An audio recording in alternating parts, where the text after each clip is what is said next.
You're listening to the Two Bucks Podcast, the podcast for outdoor entrepreneurs.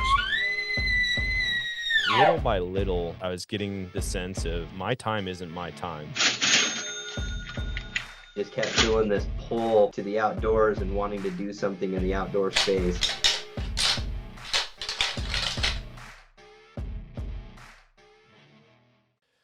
Welcome to the Two Bucks Podcast, the podcast for outdoor entrepreneurs. I am your host, Brian Krebs, and with me today is Will Van Vleck.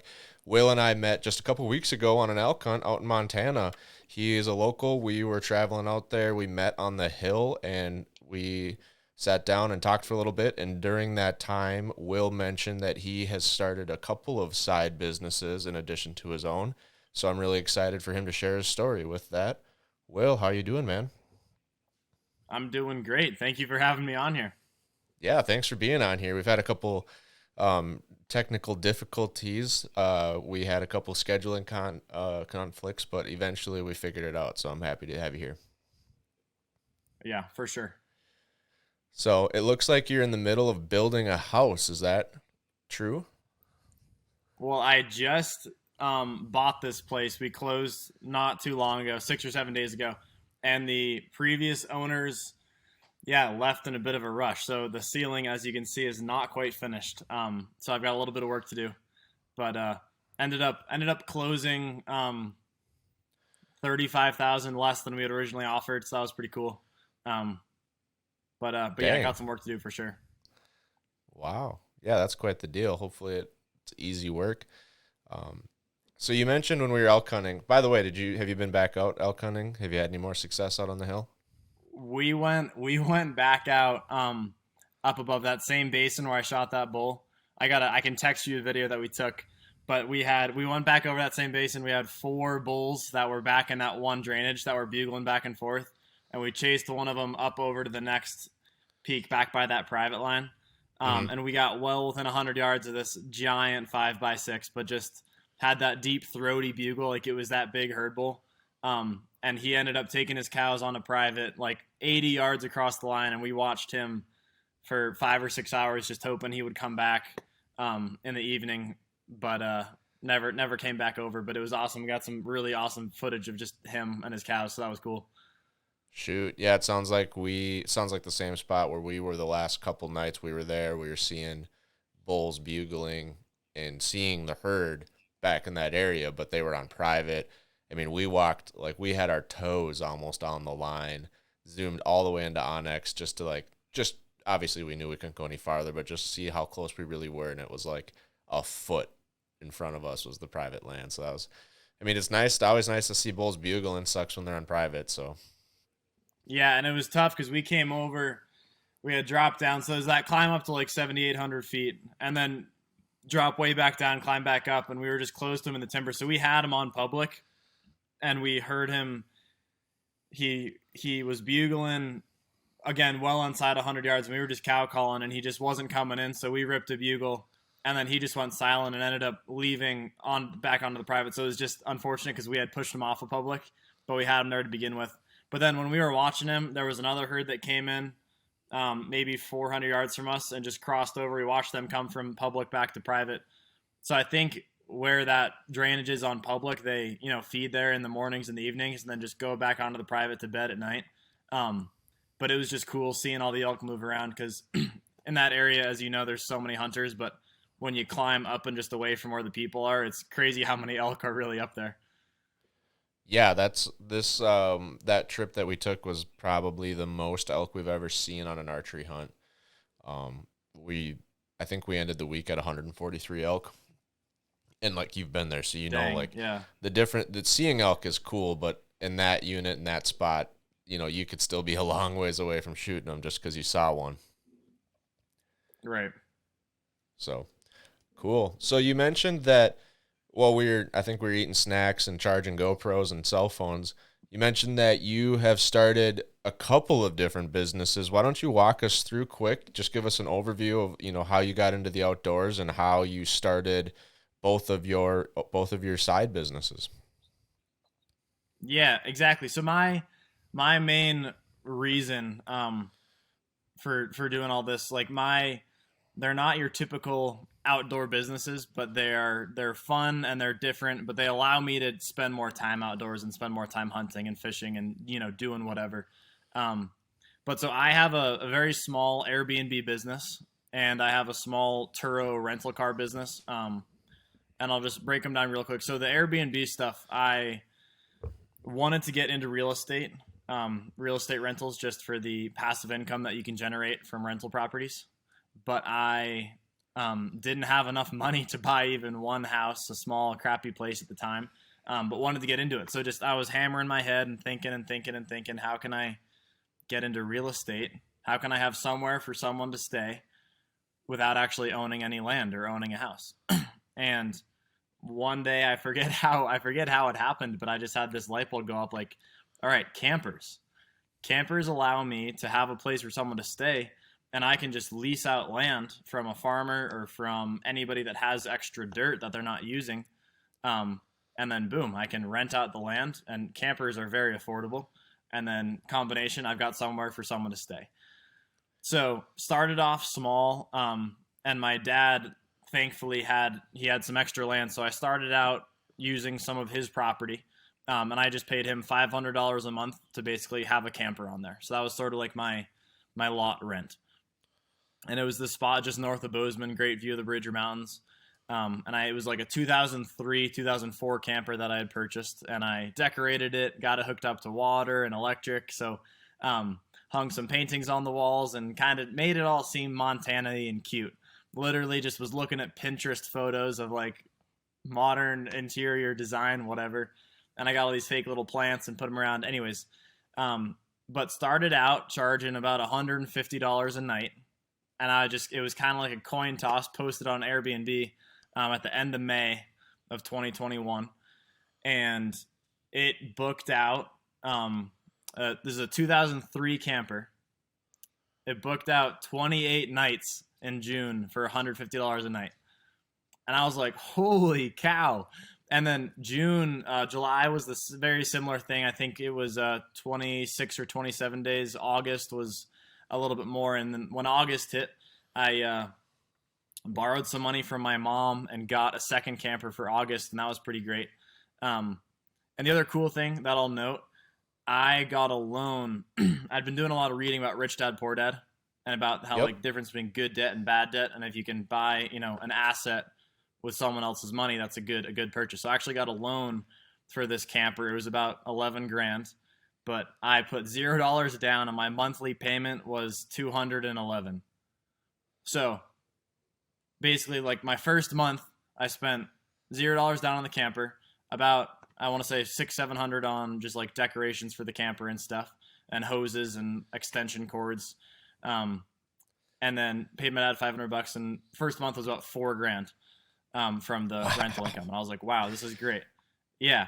And then it just kind of grew from there. And then this last summer, I wanted to invest some more money, and so we got 3 brand new ones, and rented those out. Same piece of land that I used for my dad. Again, so grateful that I had him there. But again, I could have spent more time and effort to get land from someone else. Like there's a lot of dirt, especially in this greater Bozeman area. But that's pretty much the business model, and it's really great. Airbnb handles the advertising, they handle the money transactions. So when a guest, when you book something through Airbnb, I don't have to deal with credit cards or with payments or anything like that. They pay Airbnb, and then Airbnb pays the host, myself, basically. So that's that side of the business. Do you have any questions?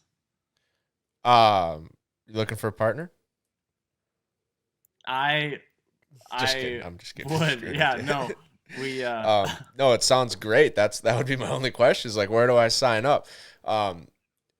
Yeah, I got a lot of questions, but it's, that's exactly why I wanted you on the podcast, because so far we've had content creators, we've had product fulfillment. I don't think we've had any guides or services really yet, but I think when a lot of people are like, oh, I want to start something, their mind immediately jumps to like a product, an idea. I'm going to make it in my garage. I'm going to ship it, sell it. I'm going to make, 30% margin. And then I got to scale that up. And, after I heard you talk about, I think you gave me like the 3-minute version on the mountain, and then we went off to chase bugles. I was like, oh man, I want to hear the full story, because that's a completely different business model, a strategy, right, for financial freedom. And it's something that obviously you've been able to repeat. I think you mentioned you have 6 units now. We had 4 for this summer. 4 for this summer, okay. And so so we like sold some of the old ones and then got newer ones. Yeah, like you said, it allows you to free up your time. You got passive, income coming in. If anyone's wondering what you meant by Rich Dad Poor Dad, Robert Kiyosaki, it's a book. The gist of it's cash flow, right? If you can spend $500 a month to earn $750 a month, the thought is do it every time, because you can take that 250, that's 250 you didn't have before, and you can just keep snowballing it. And it sounds like it's amazing. I wasn't expecting the numbers to be quite that good. Have you thought, so everything you've done so far is on your dad's property? Correct. And now we're kind of transitioning out to this area out near Whitehall, Montana. Semi close to where we were hunting. So I've got 20 acres out here now. And another big thing that I've got to work on. So the biggest hiccup for just scaling the business, for any of the listeners that are like, wow, I'm going to give that a try, I've got some land, or my grandpa's got some land, it's a legal gray area, because you need a public accommodations permit through the county, or you need to have a trailer park registry, whatever land needs to be actually registered with the trailer park. And they don't like the campers to be rented out on that public accommodations permit, because it's not hooked up to septic. So they worry about, where's all that poop and pee going? Is it going into the ground? Are you taking it to the river and dumping it? What are you doing with it? So I've talked to a couple different people about just getting it, it's such a young business. It's a legal gray area, and we didn't have any permits for it up until this point, because it was a gray area. But what we were doing is we had a 400-gallon holding tank, a septic tank. So we take the septic waste from the campers, put it in that tank, and then a septic company would come and pump it and take it to their sanitation facility, where they were legally dumping all this septic waste. So the process of it was same as when a septic company would come and pump a septic tank for a house. It was that same ordeal, just with smaller size tanks. So basically I've gotten to the point where it is legal. It's just going to take some wiggle room with the health department and with the sanitation department, the people that are running those rules and those permits, to kind of explain to them and show them, hey, we're doing this in a safe way for the environment and for the ground and for the community, and not just, dump and poop and pee everywhere. Right. But, yeah, you're not doing anything wrong. They just haven't established the rules yet. So you're like, this is the right way to go about things. Yeah. Exactly, because it's a very new concept. And there's been companies out there that have gotten those types of permits for renting out a wall tent, where they have an outhouse that gets pumped, and it's that same kind of concept. So I've been making calls and working with people about getting it 100% permitted and legal. But that's kind of the process of right now. Is it's such a new kind of idea, and it's not a new idea. And I wasn't the first one that did it. When I got the idea, I went on Airbnb, and there were plenty of people that rent out campers, and I thought I was so original, but it wasn't my idea. And again, a lot of them just don't have the permits. But if it's something that I am trying to scale, so I'll have to go about doing it 100% legally. But anyways, when I first started just talking about the passive income side of it, when I first started, even just that first camper, that first year, I was personally doing the cleanings between the tenants. I was doing the laundry, the sheets and stuff. Yikes. The septic I was actually personally, I had a 30-gallon septic tank, so I would empty the septic, and then I would put it in my truck. I would take it to the gas station and dump it in the camper dump. I was having to switch out the propane because the stove and the water heaters run off of propane. So every couple weeks or so, I'd have to switch out the propane tanks. So I was so excited to get into it because, it's all passive income. But then I was like, wow, I'm doing a lot of work. And my buddies would be like, I'm going hunting. Yeah, and my buddies were like, "Oh, we're going hunting, we're going scouting in the summer," and I was like, "I can't go. I've got a turnover tomorrow." Or my buddies would be like, "Oh, we're going to float the river," and I'd say, "I can't. I've got to do this turnover. I've got to empty the poop tank." Like it was like a job. So my second year, I learned, and I was like, "All right, I got to do this a little bit better." So I hired a cleaning company, which was like the smartest thing I could have possibly done, because that was the biggest thing, was those turnovers, and I had to change that around. And they were really awesome, and they did all the linens as well. So they would come and they'd clean it and switch the linens between all the guests. And Airbnb pays a cleaning, you can charge a cleaning fee. So basically I would pay the cleaning company $85 every turnover, and I would just charge my guest an $85 cleaning fee. So I wasn't losing a dime on the cleaning side of things, because the guest was just paying for that service, which was awesome. And then the propane tanks, there's a company, Madison River Propane, out of Belgrade, a town outside of Bozeman. But I had them handle all the propane, so I didn't have to worry about that either. And then same thing, got the septic tank for the campers to use, so I didn't have to haul the poop into town every time the septic tank filled up. So from year 1 to year 2, my workload went from pretty much a lot, the cleanings, the propane, the septic, all that stuff, to virtually nothing, which was really incredible. And now it opened up my vision more, because like 1 and then doing 2 my first summer was a little bit overwhelming, like a lot of work. So now for me to start to picture across the greater Montana or just Western United States, if I want to put some in Nashville, if I want to put some here or there, I can scale to 5 or 10 or 25 camper rentals, because I'm not actually doing the work anymore. So that was kind of a big realization for me on year 2, was building it to a real passive business. Yeah, that sounds amazing. That was my next question, because you mentioned, it booked out 28 days, and I assume sometimes you might get some big blocks, but it's going to still be a lot of flips. And it's like, okay, then how were you doing the cleaning crew and all that? So obviously you're handing off the cleaning bill to the customer, but I assume like propane and septic is kind of, at some point you're probably cutting in a little bit to your margin by offloading it and hiring people to take care of that. I'm just curious, in percentages, like, did you see like a 20% dip in your total, net by doing that, which would still be obviously very lucrative, like a great idea, or is it 100% offloaded to the customers? No, so 100% of the cleaning fee was offloaded to the customers, and that was nice, because I worked out a deal with the cleaning company where they were just, I told him, I was like, it's easier, because he was saying, well, some will take longer, some will be shorter. Sometimes we'll have 2 girls show up. Sometimes we'll have 4 girls show up. Sometimes we'll have big loads of laundry. Sometimes we won't have to do all of them, because all the beds won't be used. And I was like, let's just work it out so that every time you come, I'm happy to pay a little bit extra, but again, I'm just going to charge the fee. So I worked it out with them that it's a flat rate. So I didn't spend a dime on cleaning. That was 100% on them.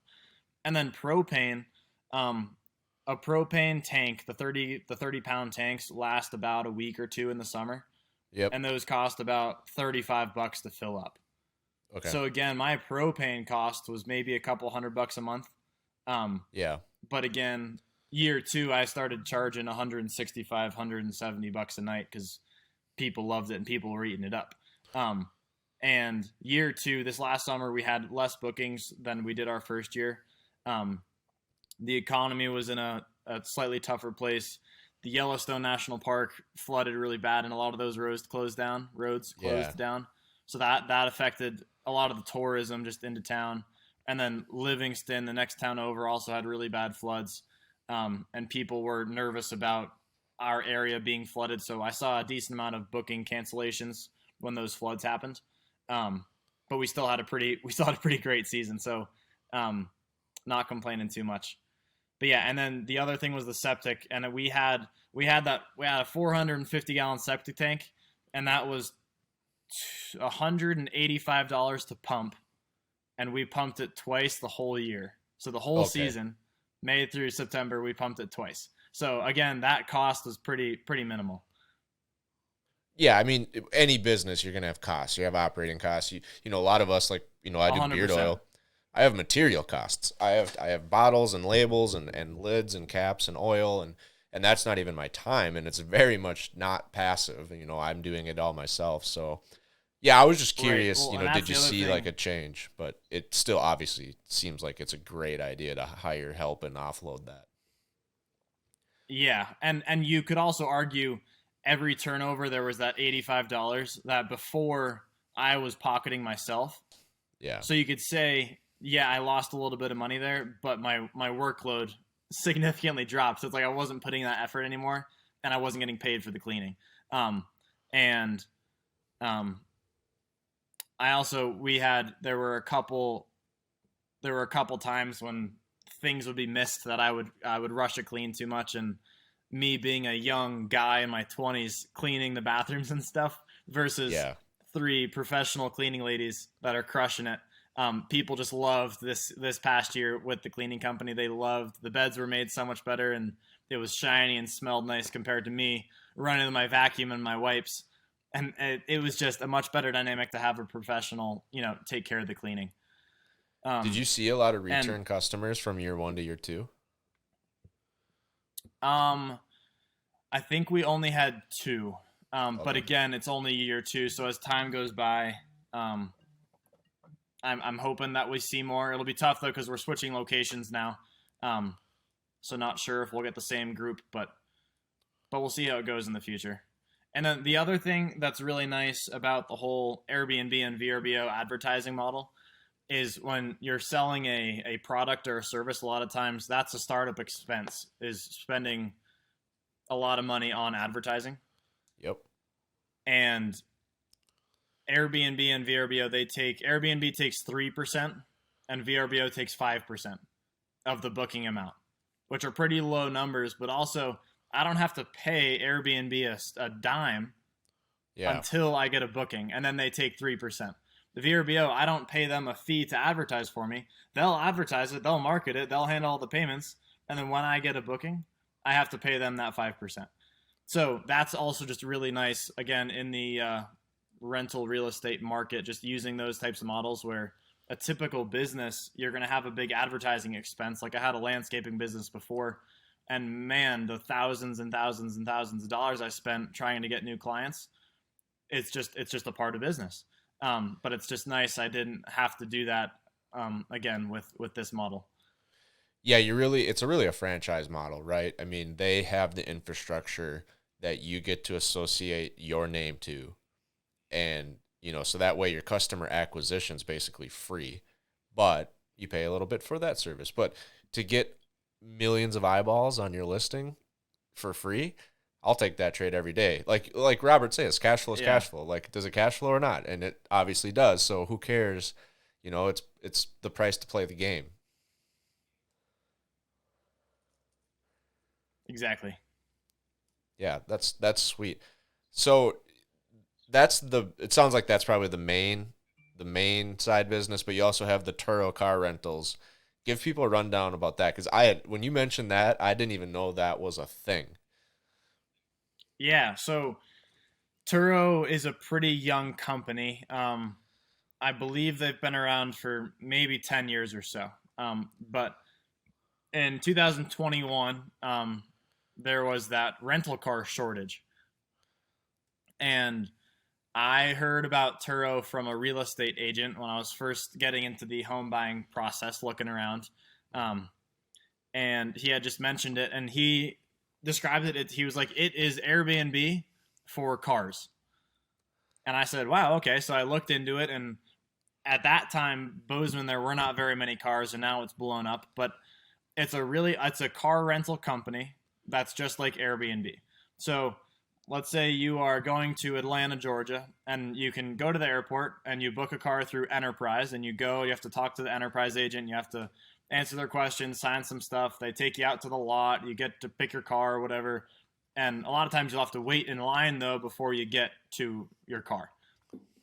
And Turo, you basically rent a car from a local individual who has a car available for you. So you book your car through Turo, you go to Atlanta, you get to the airport, and then they just have the keys ready for you in the parking lot in the lockbox, or they'll actually just meet you there. But you just walk outside the parking lot, and boom, you've got your car, whether it's for 2 days or for the week, however long your trip is. you've got your car ready to rock and roll. So it's really nice for, again, an individual who's looking to make a little bit extra money on the side to rent out a vehicle, or from the guest side as well, to travel somewhere, not have to worry about the lines, not worry about Enterprise or Hertz or any of those big companies and going through that whole process. You just rent a car from an individual like you would on Airbnb. So that's the Turo platform. And I had a couple guests reach out to me like, do you know where I can get a rental car? There's 0 available at the airport. And you're like, oh, by the way.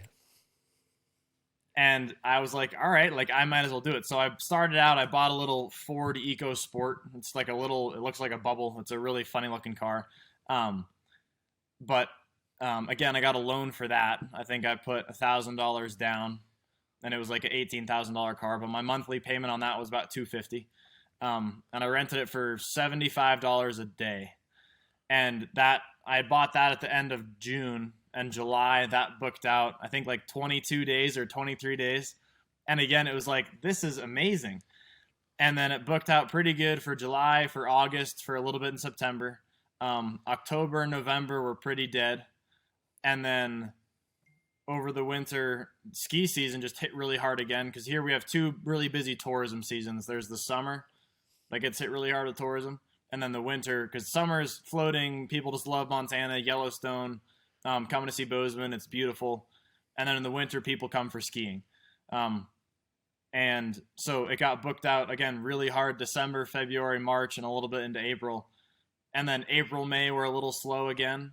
And then June, the summer season picked up again pretty well. So again, the cash flow was just really awesome for the vehicle. If you can picture $250 a month is my expense, plus let's just say $100 for insurance. So I have to spend $350 a month on this car, right? But then if I can rent it for $75 a day, I have to rent it for, 6 days to make my money back? And anything more than that is profit. So I was just seeing really great cash flow every month. I just decided to scale it up. So now I've gone from 1 vehicle. I now have 4 vehicles on that as well. In August this past summer, our total revenue for just the 4 vehicles was about $7,900, which was awesome. And 2 of the vehicles I paid cash for, and 2 of them I've got loans on. But again, it's just very similar, and it worked out really well with the Airbnb business because I was used to communicating with the short-term clients, connecting the check-in and check-out process at the airport. And that has just been, again, awesome passive income on the side. Yeah, that sounds amazing.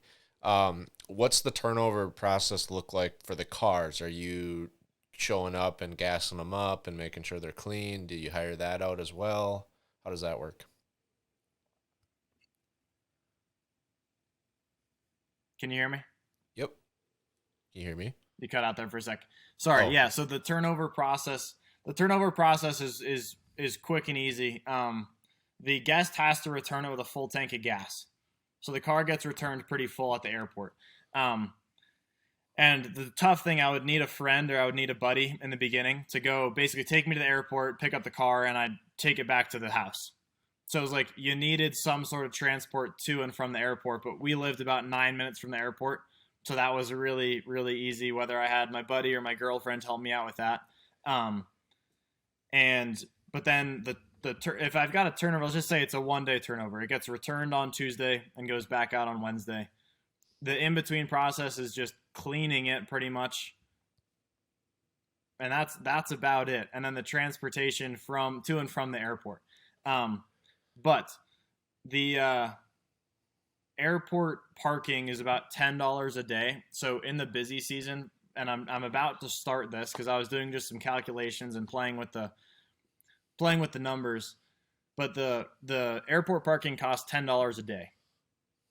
And if I can book out in the busy seasons, an average of 20 days a month are booked out, and then 10 days it's in storage basically at the airport, I'm spending $100 a month per car for storage. And I'm working on being able to scale this again, because when it's just me, which it currently is, doing all those turnovers, there's a certain point of vehicles I could get to where it's like, wow, I'm a little bit overwhelmed. I can't actually handle any more workload. and I can't focus on my job or the Airbnb stuff or go hunting because I've got to be here at the airport turning over these vehicles. So what we're going to be doing this upcoming winter ski season is actually just keeping the vehicles at the airport. So then the turnover process, I can hire a friend, I can hire family, have an actual employee part-time that is, going to be doing the turnovers for me. I'm working on a partnership with another Turo host where combined we could have almost 20 vehicles. So we could hire someone almost on a full-time schedule to be doing these turnovers for us. But then once the vehicles, if it's left at the airport, then I can hire someone to come, basically pick it up, take it cleaned, bring it back. It's ready to go for the next guest. But those are the big things, is cleaning and gas, to make sure that it's ready for the next guest. So the turnover process is pretty simple. But again, we just finished our second busy summer season, and that's what we've been working on. I've been communicating with a couple different hosts that are bumping into the same problems. Is like, how do we scale it more where it needs less of our presence to do those turnovers? But those were our hiccups early on, was getting to and from the airport. You need someone to do that with. And then, cleaning and gasoline are the main turnover checklist things.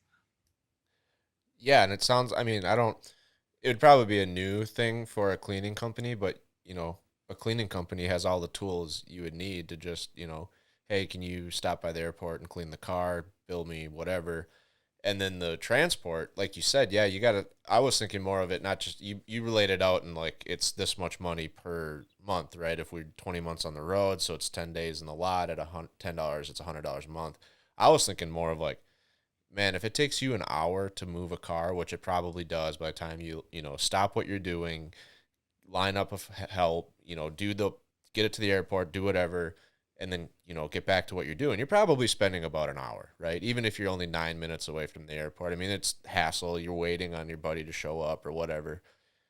How much are you going to pay yourself an hour, right? It costs you $10, but you saved an hour of time. Or $20 if it's sitting there, it's going to sit there for 2 days until its next booking. You're still saving an hour, right? So you got to think about it that way too. It's like super good deal if you're booking out. Seems like 50% of the month would make sense to me. Like if it's on the road over 50% of the month, I'm not going to waste my time bringing it home for 2 days. Yeah, exactly. Yeah, that's awesome.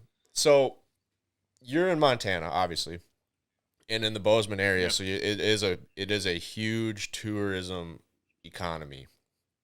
Do you run the Go ahead. Well, I was just going to say, I'm so lucky and grateful. Like, location is everything. Like, these, like, for the listeners that are going to be checking in on this, it's like you could be in a location where, like, man, that idea is great. You could go, you buy your camper, you get it hooked up, you post that on Airbnb, and you could get 0 bookings because no one's coming to travel to your local area. You could get your Turo car. You could get 5 of them. Like, that's an awesome idea, and I love cleaning cars, and I want to do that, and you buy 5 cars. And then you're like, the closest airport is an hour away, and it just doesn't work for everybody. So again, location is key. And Bozeman was on 60 Minutes last year, fastest growing city in the U.S. It's a beautiful place. If your friends and family ask, tell them it's horrible. There's mean people. We don't want anyone else to come, but it's great. And lots of people are flocking to Bozeman. And again, like that, the location is the most important thing for both of those businesses. Again, if like when the economy goes into real bad, which it looks like it's going in that direction, it's like there will be less people traveling. There will be less people renting cars, less people, hop on airplanes and come in here for 2 or 3 or 4 or 7 days in the summer. And, that'll really affect the businesses. And so, location is everything with Bozeman being the way it is with the 2 busy tourism seasons. Does the RV business do you run that through the winter? Say that again. Do you run the RVs through the winter, or do you shut things down when it gets cold with like water lines and freezing? No. No. So we just run mid-May through mid-September. Okay. So then I suppose you kind of got a plan for that in your finances. Like, here's the business model, here's what we have to do, but we also have to remember if we're going to, if someone's going to do this and take a loan out, you got to remember that you got to pay that loan October through April. Correct. And the cash Yeah. flow is plenty to cover all that stuff and still make great money, which is nice. But yeah, definitely something to think about. But that's where having this summer being so much more passive and scalable. And now I'm thinking like, okay, like what about Nashville? Wow, that gets good tourism all year long and it's warm all year long. Why don't I rent out some land from my guy outside of Nashville and put a camper down there, hire a cleaning company, hire a propane company, hire a septic company. I can live out here in Montana and have my 3 campers in Nashville as rental houses. And that's that concept of like why am I tied to Bozeman? In the beginning of, figuring out this business, it was like, well, I need to be here because I got to do the turnovers. If something goes wrong, I got to help. If something is X and Y and Z, anything, I'm running this. But the process year after year has been figuring out how can I keep this machine running and going while I'm over here hunting elk and my business is making money wherever it is. So again, that's the concept. That's the idea I'm kind of moving towards is like, what location can I have these things where they can, generate income year long? And it's not just a couple seasons here or there, or like for the campers, 1 season for a couple months. Yeah. And I'm sure you've thought about this, but even if you go to Nashville, you put a camper down and you're like, you know what, this, for whatever reason, Nashville's different. It's not working. Well, it's just a camper. You got to pick up. Take a road trip with your girlfriend, go pick it up and bring it somewhere else. Bring it back to Bozeman. Bring it to Austin, Texas. Bring it to, Gainesville. It's not a house that you bought and then your market crashes and now you got to figure out what to do with this rental house. It's across the country. It's not going well. It's, sinking cash every month. It's just a camper. Go pick it up, move it.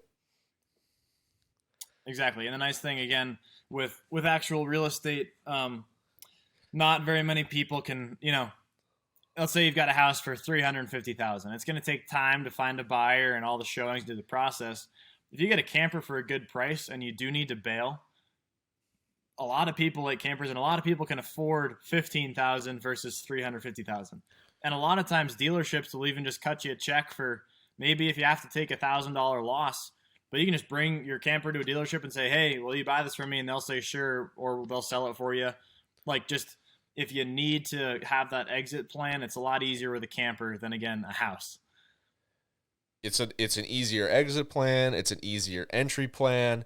You might have to do a little bit more planning for some of the stuff like turnovers, right? Like if you buy a house and you get a 12-month lease signed, I mean, unless things go wrong, you're pretty much, not present. You're not doing any active work right until the tenant calls, and then that's a headache. But you're also not making the money that the RVs are doing.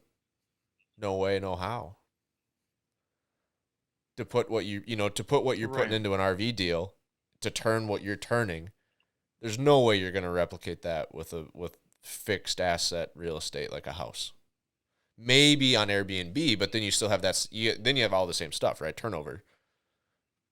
And you still have to buy the $350,000 house, and typically $350,000 houses aren't the ones that are super successful on Airbnb. It's the $950,000 houses.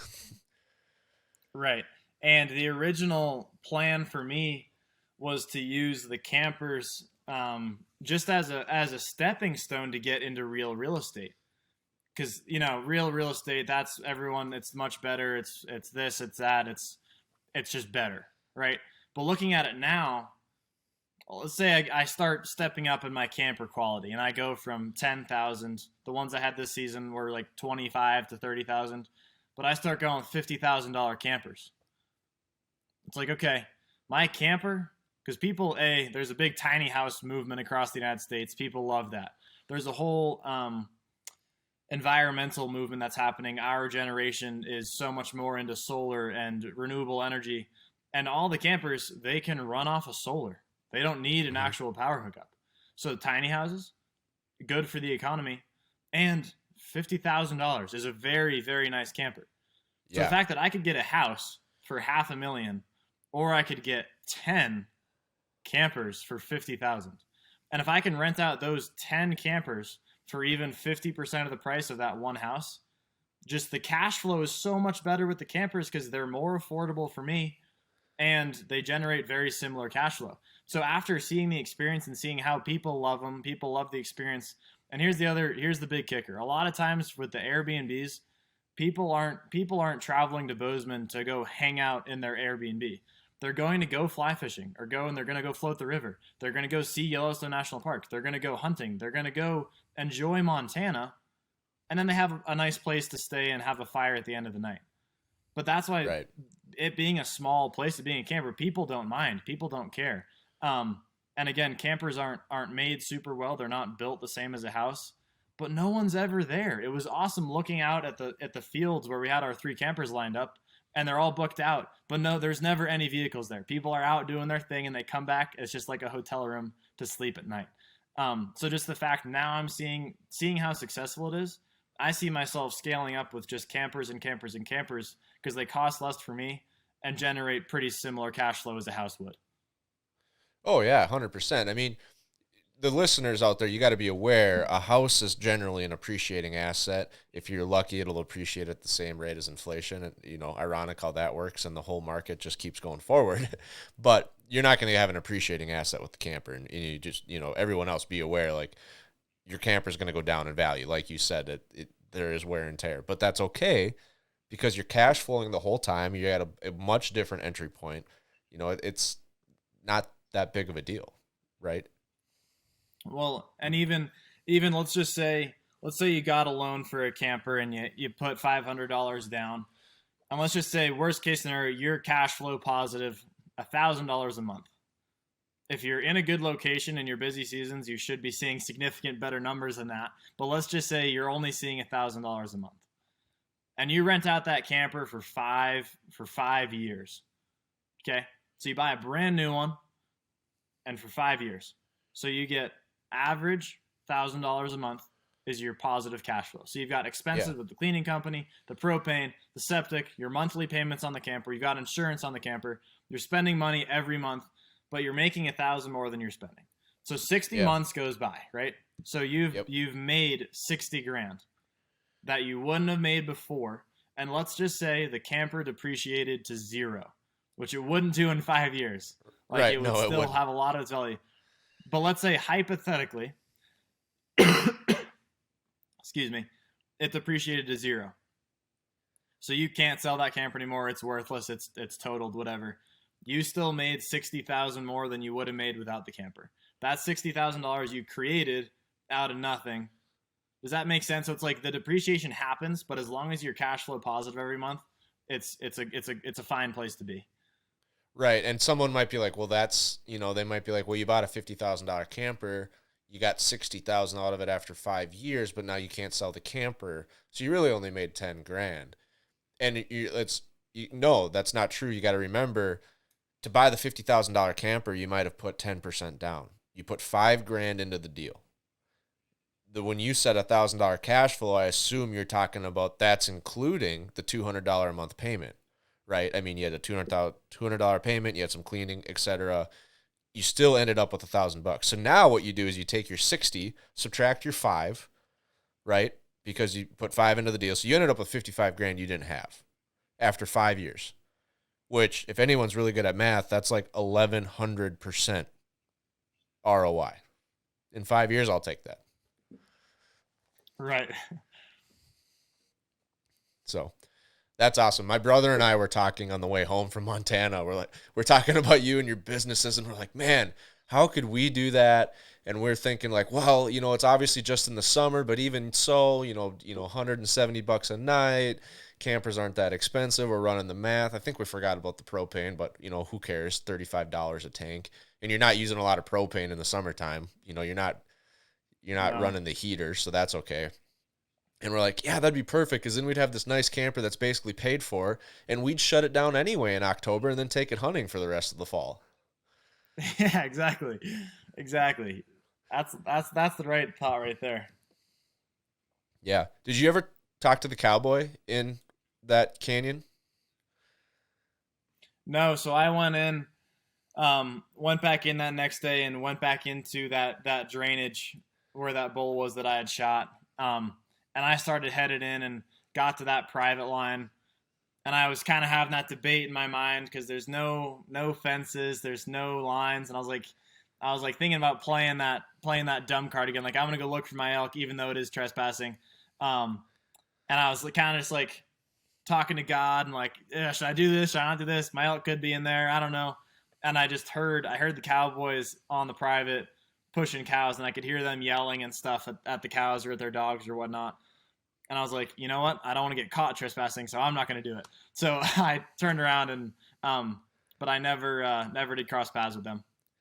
Oh, that cowboy's name's Matt is hilarious. We talk to him almost every night. You know, usually we'd see him on the road after dark, or we'd go glass and he'd be trying to get cell phone reception. But the reason I bring that up is because the ranch he's a hired hand for the ranch. They put him up in a camper in that canyon. You probably drove right by it. And he talked about his camper. He said the heat didn't work, and he didn't find that out until it started getting cold. And so he was cuddling with his dog, and wearing all of his clothes to bed. And he's like, it was hot all summer, so I didn't have any like good sleeping bags. I didn't have a lot of blankets, so the heat didn't work.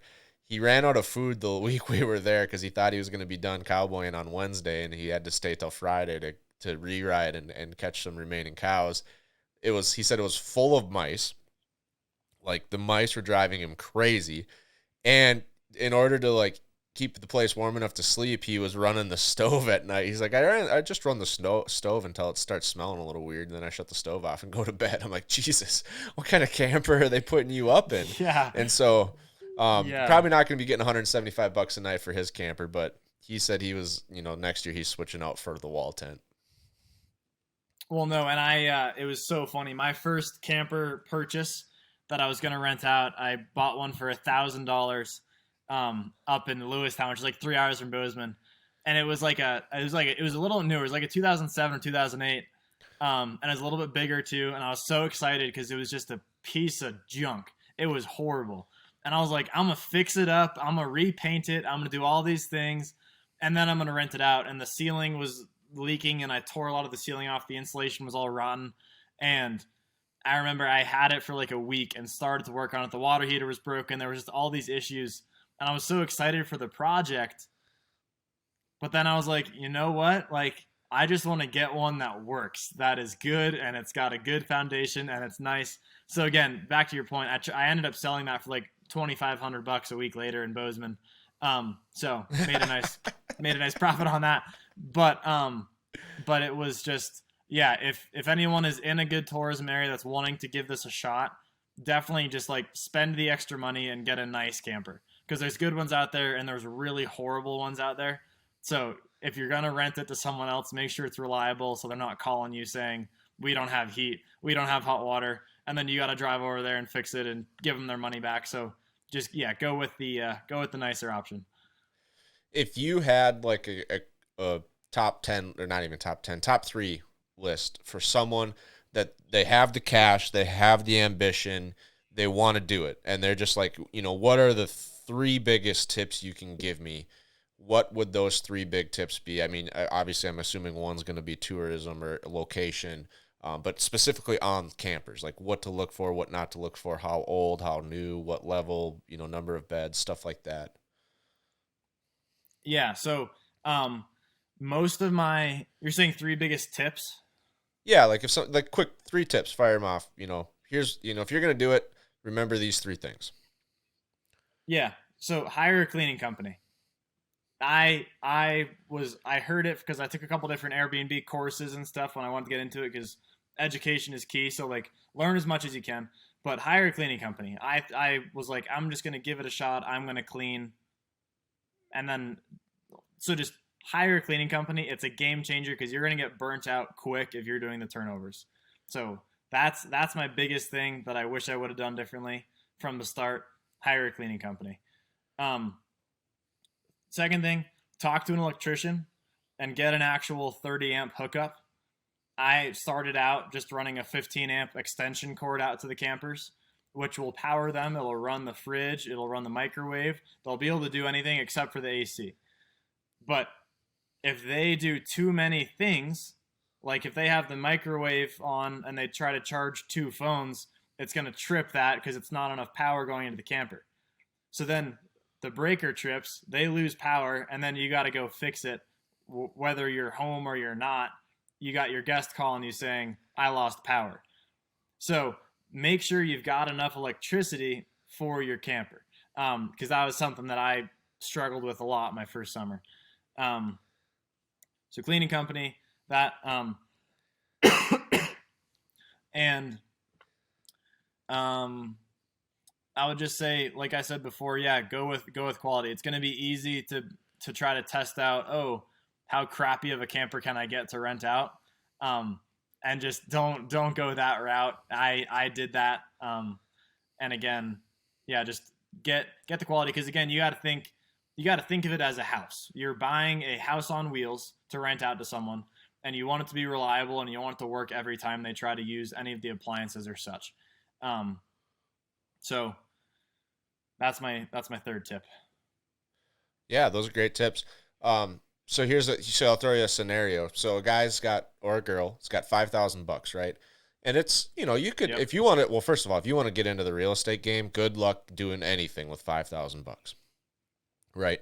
But this, $5,000, there's a lot of campers on the market for $5,000. You mentioned you bought one and sold one for less than $5,000. So would you say, like, if you got the $5,000, you're better off putting a $5,000 down payment on a nicer camper than buying a $5,000 camper? Yes.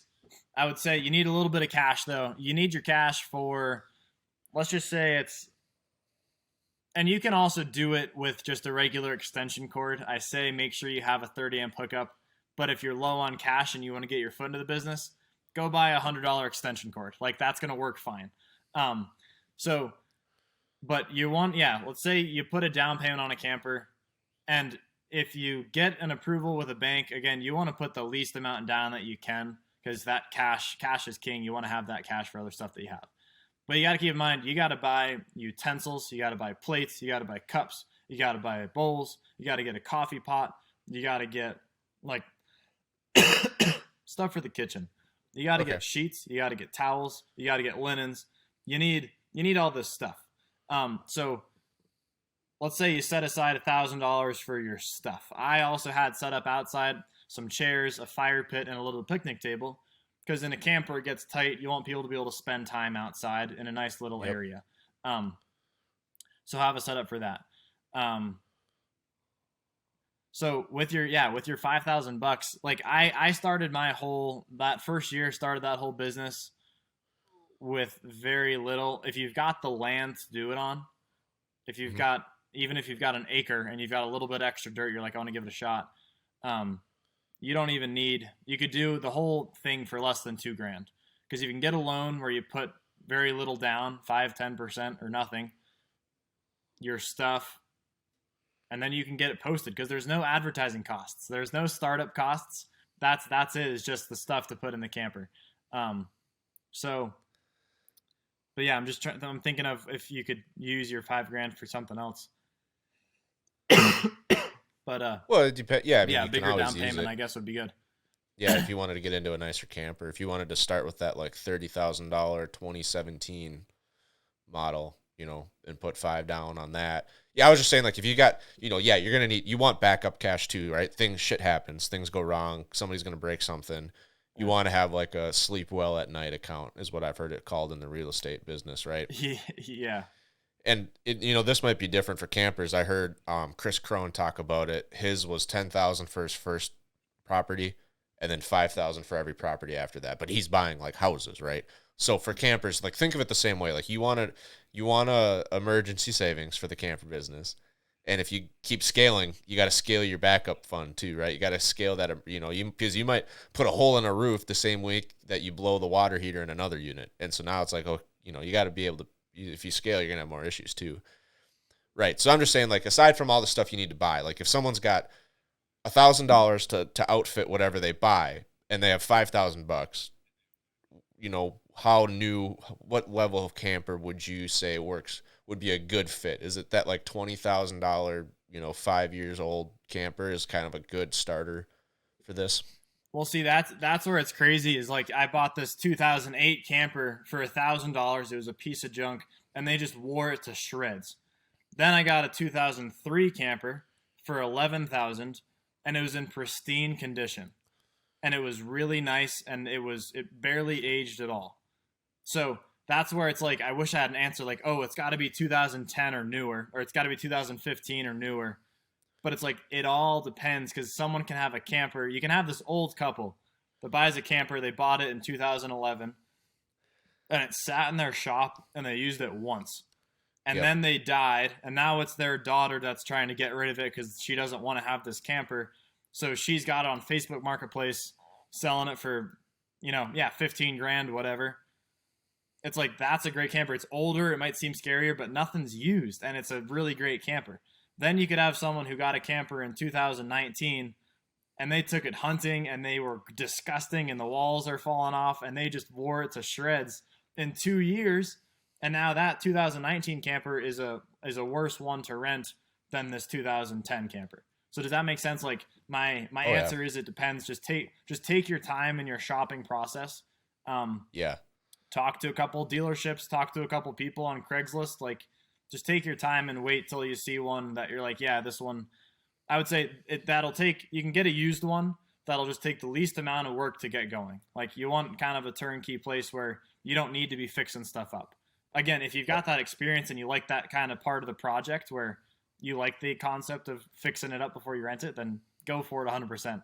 I just didn't have the time or the interest in doing that. Yeah, I mean, I grew up in campers. I mean, I didn't grow up in campers, but we had seasonal camper rentals lots my entire childhood, even still to this day. And so I just want to preface this by saying, if you are not experienced with RVs, get experienced with them first, because like if you think that you buy them and everything works, that is not true. Things go wrong all the time. The water leaks. This does it. They're not as durable as a house. So just be aware that if you didn't grow up in campers, if you don't have a lot of experience, learn what to look for. Learn how to look underneath the campers for leaks or evidence of water leaks and stuff like that. And that will save you a lot of headaches. I mean, there are good campers out there all the time. I mean, you can get a good camper and take care of it, and it'll last, and you won't have a lot of headaches. You might break something here and there, but there are campers out there that it's like every time you turn around, something's broken or something's leaking. Well, and it was so funny. This year I wanted to avoid that, so I got brand new ones from the dealership, like straight off the truck from Jayco, 2022 camper. Brought it home, got all hooked up, and the fridge didn't work. Freezer, fridge, off of propane or off electric, wouldn't work. And I was like, holy crap. Like, I bought them new so I'd have to do this, and they were covered under warranty, but it took 7 weeks for the dealership to get a new fridge in it. So just like, yeah, even with the brand new ones, you're going to run into problems. So be ready for that, and test everything out before you buy it. Oh yeah, for sure. If you decide to give it a shot. Awesome. So originally I figured you were leaning like 100% towards the campers. I did the cars, but then I found the campers, and that's the future. But then when you talked about the cars, that business wasn't a slouch either. Do you have a vision for the future? Are you going to scale both kind of together, or are you going to focus more in one area than the other? So the Turo business has been really nice because I lived so close to the airport. And there's a great guy that I was talking to. I'm not going to give out his name, but he had 8 SUVs and 9 Teslas that he rented out. And he rented out Big Sky, is where the billionaires go, and all the millionaires and people that have money. So he was renting out these SUVs for like $350 a day. Wow. And the Teslas for like $195 a day. So he was showing me, there's this little on the app you can go through, and it shows like, oh, your earnings for the year, and mine are like 25 or 30 grand. And we went out to eat, and this was in July. It was like your earnings for the year, and he has 2 accounts just for the SUVs. It was like, 149 grand. I was like, what? So we were just talking, and he was saying he is positive cash flow. The previous year, he was positive cash flow about 130 grand from cars that he owned. So he's the one I've been discussing with, of like, how do we make it to the point so that we can hire someone to do the work, so we can just keep getting vehicles and not have to worry about the turnover process. So I'm currently at a point where it's like 4 vehicles for me because I now live an hour away from the airport. Yeah. 4 vehicles is going to be a lot to handle. But if I can get an employee or two, or we have some sort of structure in place where we can lean on each other and share an employee, then I 100% would like to scale. And then I can go to Denver and I can start a business there and get 4 or 5 vehicles. I can go to Atlanta or Boston or Chicago. But Yeah. so yeah, I have intentions to scale, but we gotta figure out the right way to do it first. Yeah. On scaling on the RV side, have you ever thought about putting in all that infrastructure that you would need to make it code? Basically make your own seasonal rental spot, but instead of leasing a spot to one couple for the season for $3,000, you're just doing the VRBO Airbnb. You basically have like an RV park set up for people to come, and that way all the infrastructure is in the ground. You meet all the code that all their resorts have to meet anyway. Has that ever crossed your mind? I mean, it's definitely a bigger expense. I mean, you're dumping serious money into it. Yeah. At that point. So I just bought my first piece of land out here in Whitehall. So I've got 20 acres out here, and Whitehall doesn't get as much tourism as Bozeman. But it gets a lot for fly fishing, and then this time of year, I've heard it gets a decent amount for hunters. So, I am excited to give it a shot out here because now I own the dirt, which makes it a lot easier to put in the infrastructure if I need it. But again, I'm a very we've seen a lot of change in Bozeman. These people come in and they put up these subdivisions and they make $100 million on all these houses. But it's like I love the idea with the campers of that when my time is done, the 10 years goes by, I've made my money, I can put it on my truck, I can take it away, and the dirt is preserved. The land is still there. I'm a big advocate for conservation and not development. So the cool thing is just I want to have as little impact on the ground as I can. So like right now we're dealing with all above ground septic tanks so that when the time comes, I can take it with me and I can either take it to the dump or give it to someone else or sell it or use it at a different location. Where again, preserving the land, preserving the dirt. So I think the biggest thing though is getting the electrical stuff all lined up, and then I can have a septic tank that I can bury 4 feet underground and I can dig it up when I need to. And then the water lines, getting those all good to go. But those are the big things: electric, septic, and I guess that's it. And water, electric, septic, and water. So like getting the infrastructure in on this property here, I'm excited to do that. So it'll be, more peace of mind for sure. Awesome. Cool. Well, I appreciate you telling your story, man.